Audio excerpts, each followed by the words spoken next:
England was in chaos.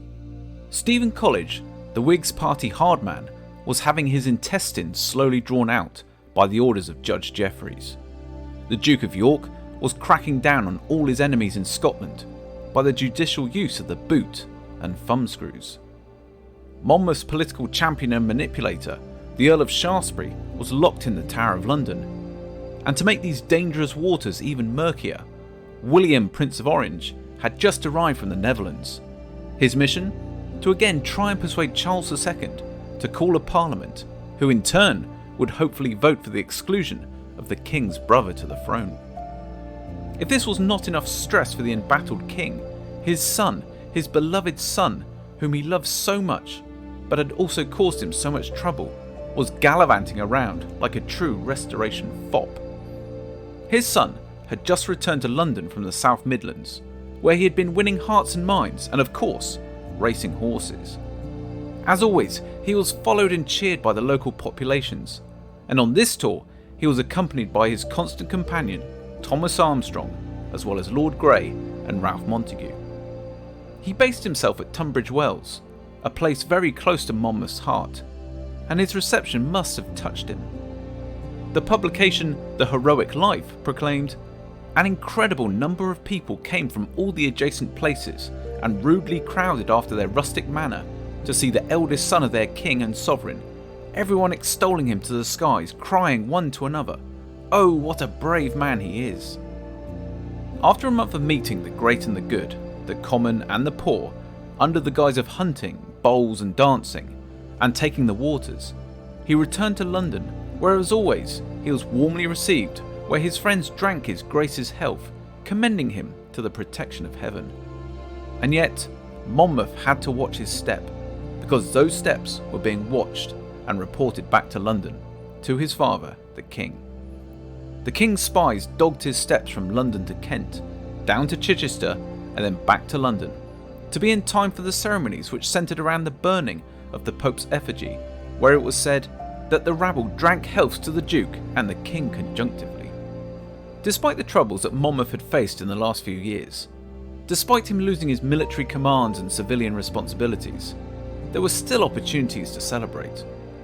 One of his staunchest allies, and a man who had hosted him on Monmouth's tour of the West, Thomas Tyne of Longleat, was getting married, and married to a wealthy and attractive widow, Elizabeth, Countess of Ogle, a daughter of the Earl of Northumberland.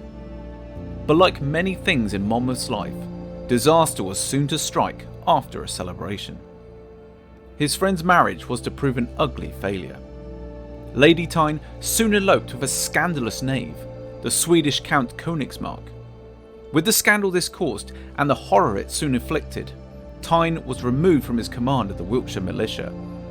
A few years later, might having a close ally in charge of a county's militia proven crucial to Monmouth? It is a tantalising question. And yet, Tyne had little time left to mourn his marriage. On the 12th of February 1682, travelling by coach with Monmouth, it was getting dark. Tyne dropped Monmouth at Hedge Lane, where Trafalgar Square now is, and continued on his way. Halfway up St James Street, getting close to Piccadilly, disaster struck.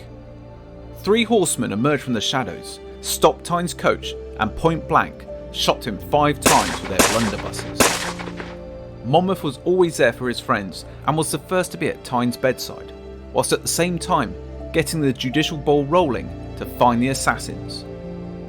Monmouth called upon one Sir John Reresby, a Yorkshire landowner who had accommodated Monmouth after his return from crushing the Covenanters in 1679. He was now in London and had the powers to arrest the murderers. What seems like far too easy, their search discovered a Swede who confessed he was under the orders of a young German captain who himself had had a quarrel with Mr. Tyne. This murder seems to have been of such importance that the king himself examined the prisoners. Eventually it became clear that Königsberg himself, the man who had stolen Tyne's wife, was responsible. One of Monmouth's trusted aides managed to capture and arrest Königsberg, who was trying to flee the country from Gravesend. He dragged his captive to an awaiting king and Reresby. But all was not as it should be. for the arrested captive seemed just a little bit too confident. In fact, Risby reported he, Königsberg, appeared before the king with all the assurance imaginable. He was a fine person of a man, and his hair was the longest I ever saw. I perceived that he was willing to let the count off. Despite all their evidence and the clear motive, Königsberg went free, but his co-conspirators certainly did not. The three men were hanged in the very street in which they committed their dastardly crime. This side story in our tale of the Duke of Monmouth continues for Thomas Tyne's widow.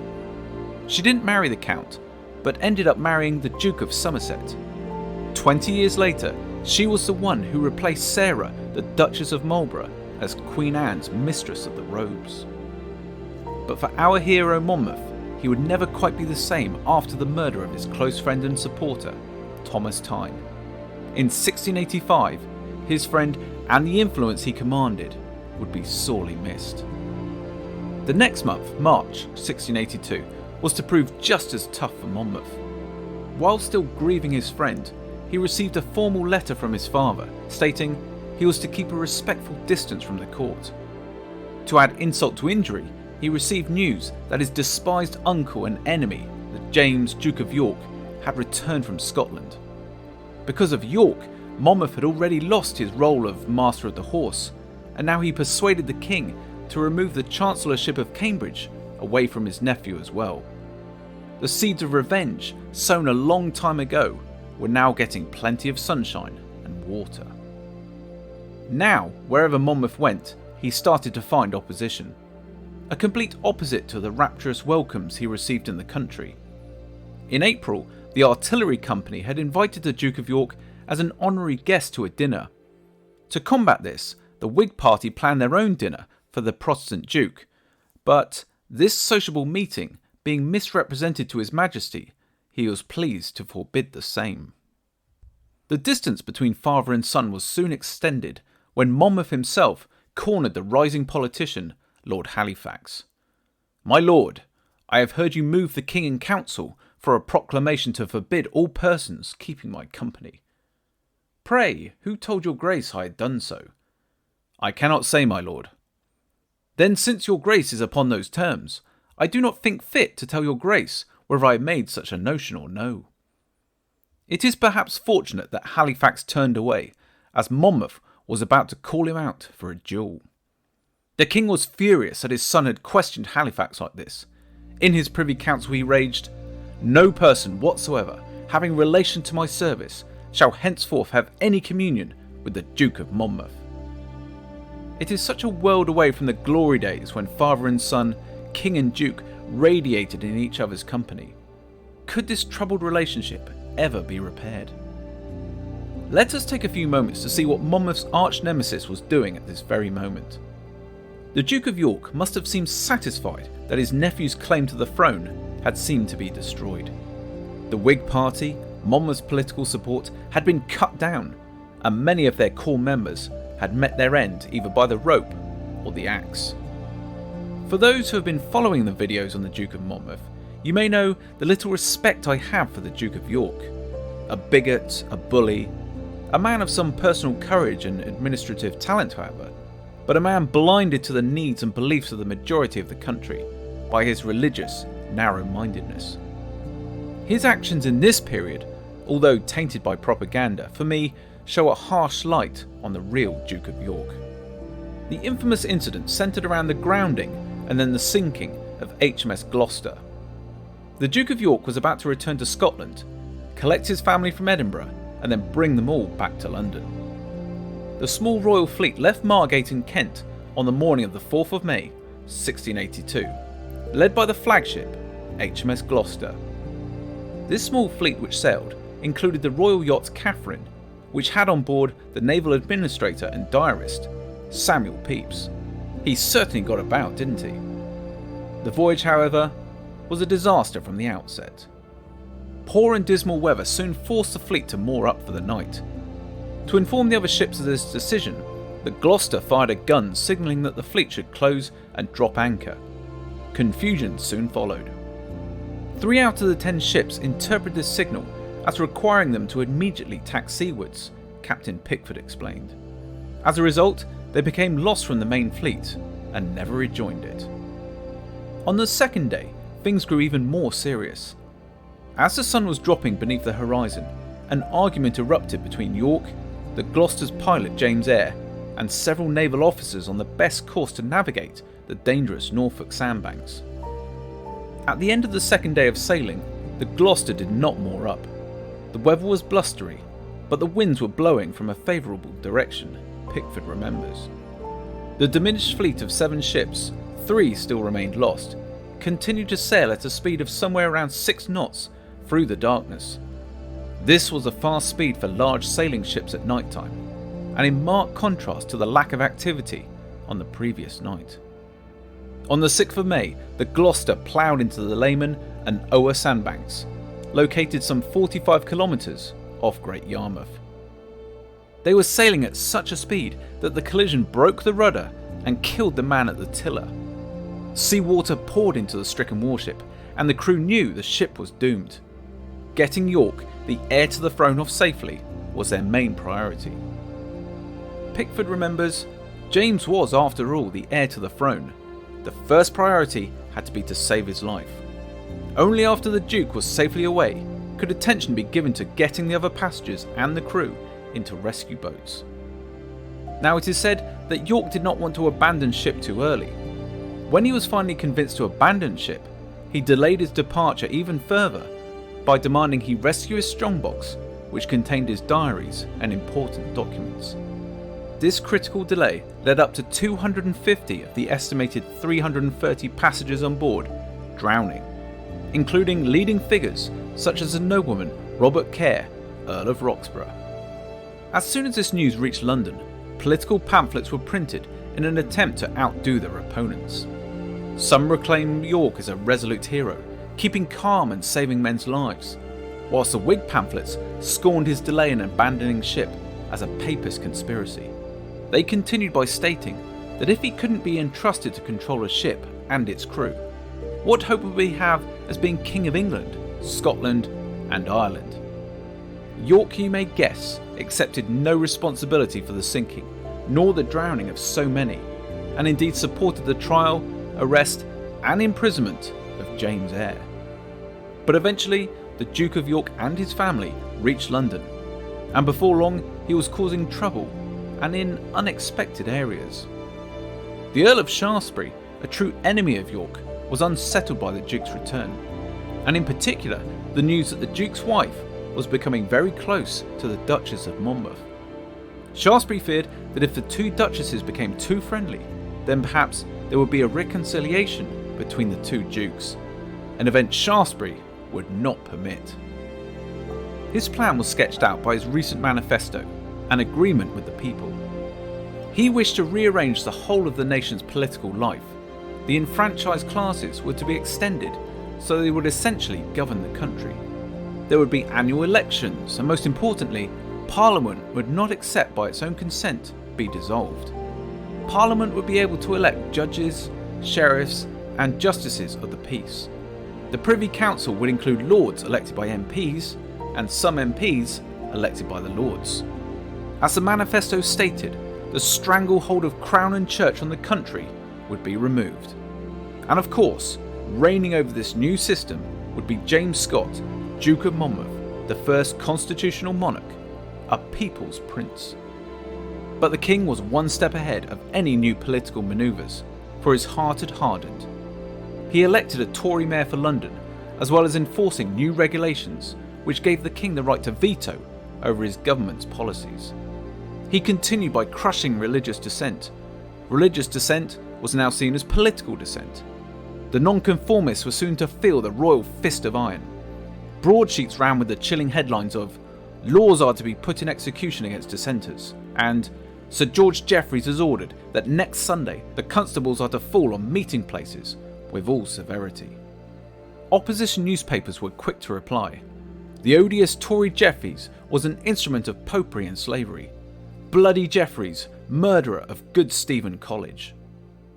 This new severity meted out by the royal command was creating even more dissension and fury amidst the people. For with every passing day, Despite Charles's restoration promises, it appeared his government was becoming more authoritarian. Was he becoming his father at last? Absolute government, the heir to the throne an avowed papist, religious toleration being crushed into the dirt, a prince who would trample, imprison and burn his people. Who could save them? There was of course an answer, a Protestant answer, the Protestant Duke, the people's champion. The people's champion, the figurehead for Republicans, anti-Yorkists, the Country Party and non-conformists, was on the move once again. This time he was in the Northwest Midlands. As always, on his progresses, with hat raked in the famous Monmouth cock, he would dismount from his carriage and ride into a town. Wherever he stayed, there was sure to be a large crowd, and he was constantly ordering at least 200 covers to be prepared wherever he dined. The locals would drop to their knees at his approach, they lit bonfires and even broke down church doors. Quite an effort in itself to ring the bells. They hung from rooftops and balconies just to get a glimpse of the Duke, and were even allowed to watch him dine. But it wasn't to go all Monmouth's way, for at Lichfield, what seems almost unbelievable, the very next room to Monmouth's party was filled with court party supporters who were shouting toasts to the Duke of York's health, all to the tune of fiddles and horns. But most of the noise was the locals shouting, "I'm on Monmouth, I'm on Monmouth." At Liverpool he touched for the King's evil and was made a freeman of the city at Wolsey.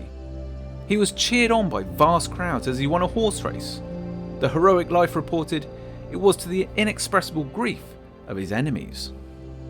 The prize, pretty substantial, of £60 and a 12-stone silver gift plate, was given by Monmouth to the Mayor of Chester's daughter, to whom he was her godfather. The tour, just like all the others, was a triumph, and showed whenever Monmouth was away from the capital and the court, he was feted wherever he went. He ran foot races as well.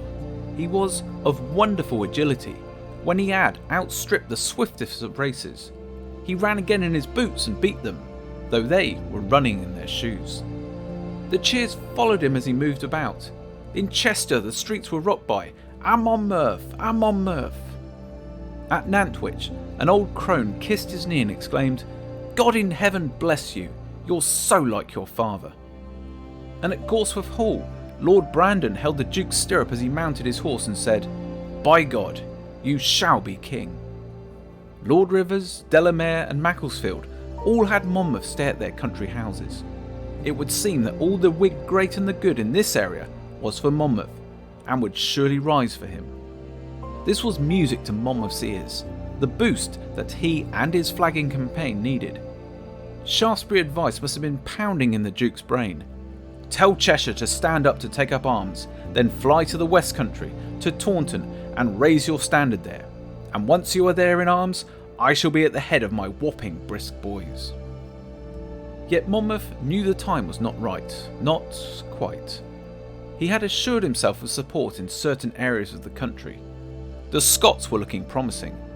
Nobles and gentry had shown their support for any future risings. Arms and ammunition had been collected and readied. The most dangerous enemies of Monmouth had been identified, and plans were being put in place for their arrest. But there were still nagging questions that needed answering. How many men were needed to hold London? Would the army and its officers stay loyal to the king or their old captain general? Would he have to wait for a harvest to be gathered? What areas could be held? What would happen to his father, the king? No, there were just too many grey areas at the moment. But just as Monmouth was deciding that the time was not ripe, a report of the Duke's recent activities had crossed the king's desk. Just about to leave for the races at Newmarket, the king read through this damning situation. He was furious, for his son's travels had simply been a ruse to incite revolt against him, his own father. Enough was enough. The king decided to act. On the 20th of September, the Duke of Monmouth was walking down the streets of Stafford with his comrade, Thomas Armstrong, when the pair were confronted by a man called Ramsay, a sergeant of arms, with a warrant for the Duke's arrest, signed by the king. Is this the end for our hero? Is the axe now poised above his head? Only time will tell. As always, Thanks for watching.